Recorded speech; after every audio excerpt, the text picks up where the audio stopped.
வணக்கம். ஜோதிடத்துல ராசியும் லக்னமும் ஒருத்தரோட வாழ்க்கைய தீர்மானிக்கிற ரொம்ப முக்கியமான விஷயங்கள்னு சொல்லலாம். ஒரு ஜாதகத்துல லக்னம்ங்கிறது நம்மளோட உயிரையும், ராசிங்கிறது உடலையும் குறிக்கும். ஆமாங்க.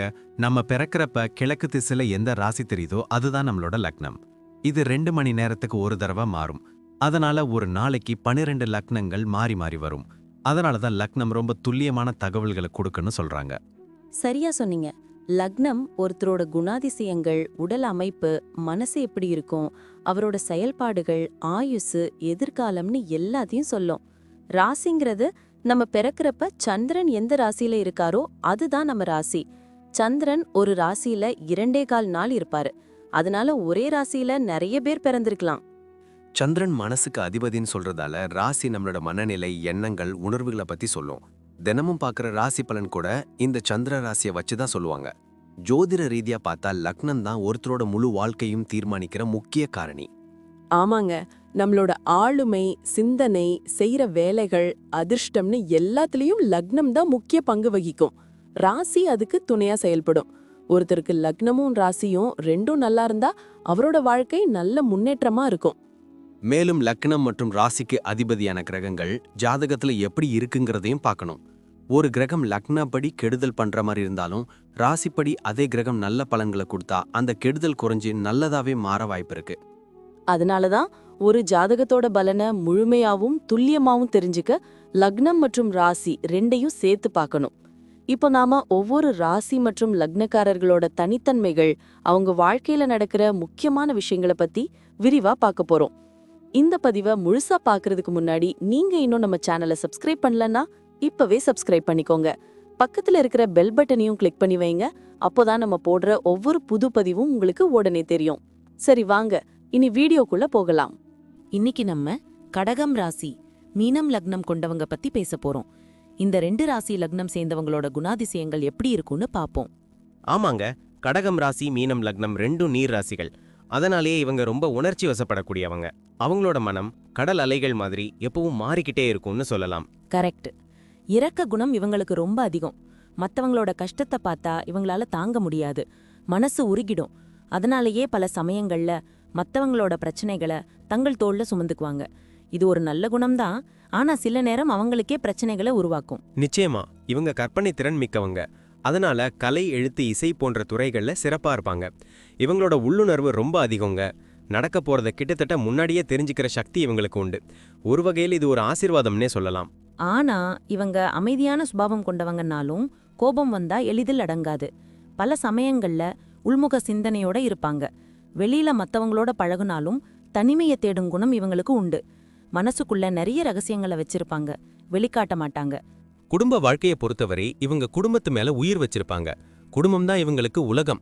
அம்மா, அப்பா, அண்ணன், தம்பி, மனைவி, குழந்தைங்கன்னு எல்லார் மேலேயும் அளவில்லாத அன்பு செலுத்துவாங்க. குடும்ப உறுப்பினர்களோட தேவையை பூர்த்தி செய்ய எதையும் செய்வாங்க. ஆமாம், வீட்ல எப்பவும் அமைதியான சூழ்நிலை இருக்கணும்னு விரும்பாங்க. ஏதாவது பிரச்சனைனா ரொம்ப மன உடைஞ்சு போயிடுவாங்க. பல சமயங்கள்ல குடும்பத்துக்காக தங்கள் ஆசைகளை தியாகம் செய்வாங்க. வீட்டுக்கு வர்ற விருந்தாளிகளை உபசரிக்கிறதுல இவங்களுக்கு நிகர் இவங்களே. தொழில் மற்றும் வியாபாரத்தை பத்தி பேசினா சேவை மனப்பான்மை கொண்ட தொழில்கள்ல இவங்க சிறந்து விளங்குவாங்க.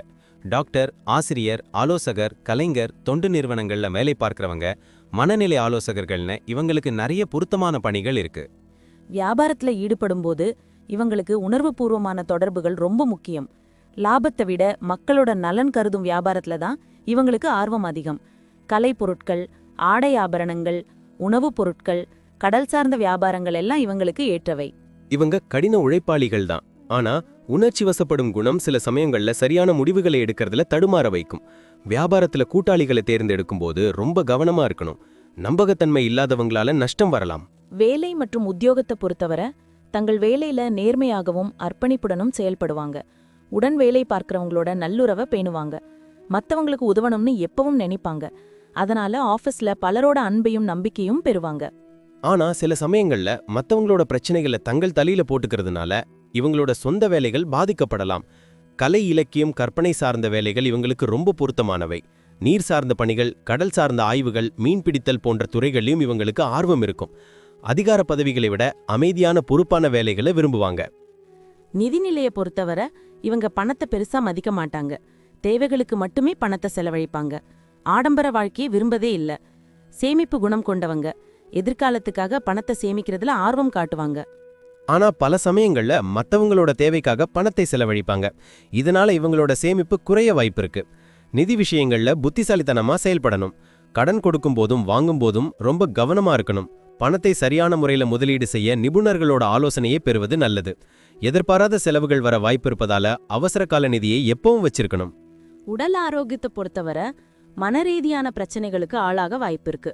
உணர்ச்சி வசப்படும் குணம் காரணமா மன அழுத்தம், பதட்டம் போன்ற பிரச்சனைகள் வரலாம். வயிறு சார்ந்த பிரச்சனைகள், சிறுநீரக கோளாறுகள், கால்வலி, சளி, ஆஸ்துமா போன்ற நோய்கள் வரக்கூடும். நீர் சார்ந்த பிரச்சனைகள், சிறுநீரக கற்கள் போன்றவையும் வரலாம். இவங்க தங்கள் உணவுல ரொம்ப கவனமா இருக்கணும். ஆரோக்கியமான உணவுகளை சாப்பிடணும். மனதை அமைதியா வச்சுக்க யோகா, தியானம் போன்ற பயிற்சிகளை மேற்கொள்ளணும். சரியான நேரத்துல உணவு சாப்பிடணும். டாக்டரோட ஆலோசனையை பெற்று உடல் ஆரோக்கியத்துல ரொம்ப அக்கறை செலுத்தணும். உடற்பயிற்சி, நடைப்பயிற்சி போன்றவற்றை மேற்கொள்றது அவசியம். குழந்தைகளை பொறுத்தவரை இவங்க சிறந்த பெற்றோர்களா இருப்பாங்க. தங்கள் குழந்தைங்க கிட்ட ரொம்ப அன்பு செலுத்துவாங்க.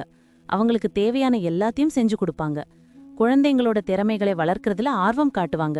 அவங்கள சுதந்திரமா சிந்திக்கவும் செயல்படவும் அனுமதிப்பாங்க. ஆனா சில சமயங்கள்ல குழந்தைங்க மேல அதிக பாசம் காட்டுறதுனால அவங்கள சுதந்திரமா வளர விடாம தடுக்கலாம். இதனால குழந்தைங்க தங்கள் சொந்த முடிவுகளை எடுக்கிறதுல சிரமப்படலாம். குழந்தைங்களுக்கு நல்ல ஒழுக்கத்தையும் பண்புகளையும் கற்றுக் கொடுப்பாங்க. கலை, இலக்கியம், இசை போன்ற துறைகள்ல குழந்தைங்கள ஊக்குவிப்பாங்க. குழந்தைங்க தங்கள் வாழ்வுல வெற்றி பெற எல்லா உதவிகளையும் செய்வாங்க. பயணத்தை பொறுத்தவரை இவங்களுக்கு நீர் சார்ந்த இடங்கள், கடலோர பகுதிகள், மலைப்பிரதேசங்கள், ஆன்மீக ஸ்தலங்கள் போன்ற இடங்களுக்கு பயணம் செய்ய ரொம்ப ஆர்வம் இருக்கும்.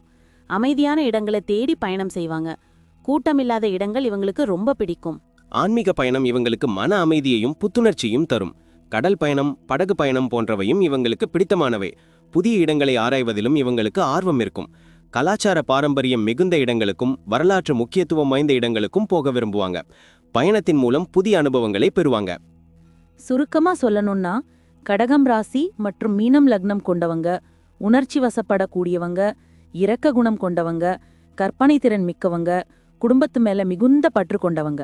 இவங்க தங்கள் பலம் மற்றும் பலவீனங்களை தெரிஞ்சுக்கிட்டு செயல்பட்டா வாழ்வுல வெற்றி பெறலாம். உணர்ச்சி வசப்படும் தன்மையை கட்டுக்குள்ள வச்சுக்கிட்டு நடைமுறை வாழ்க்கைக்கு முக்கியத்துவம் கொடுத்தா இவங்களோட வாழ்க்கை சிறப்பா அமையும். மத்தவங்களுக்கு உதவுவதிலும் சமூகத்துக்கு பங்களிப்பதிலும் இவங்களுக்கு நிகரிவங்களே. அமைதியையும் ஆனந்தத்தையும் தேடும் இவங்க தங்கள் வாழ்வுல மகிழ்ச்சியோட வாழ்வாங்க. நன்றி. நான் இப்போ சொன்ன விஷயங்கள் எல்லாம் பொதுவான பலன்கள் மட்டும்தான். உங்களுடைய சுயஜாதகத்தை பொறுத்து சில விஷயங்கள் மாறுபட வாய்ப்பிருக்கு. ஆனாலும் நான் சொன்ன பெரும்பாலான விஷயங்கள் உங்க வாழ்க்கையில நடக்கும்னு நம்புறேன்.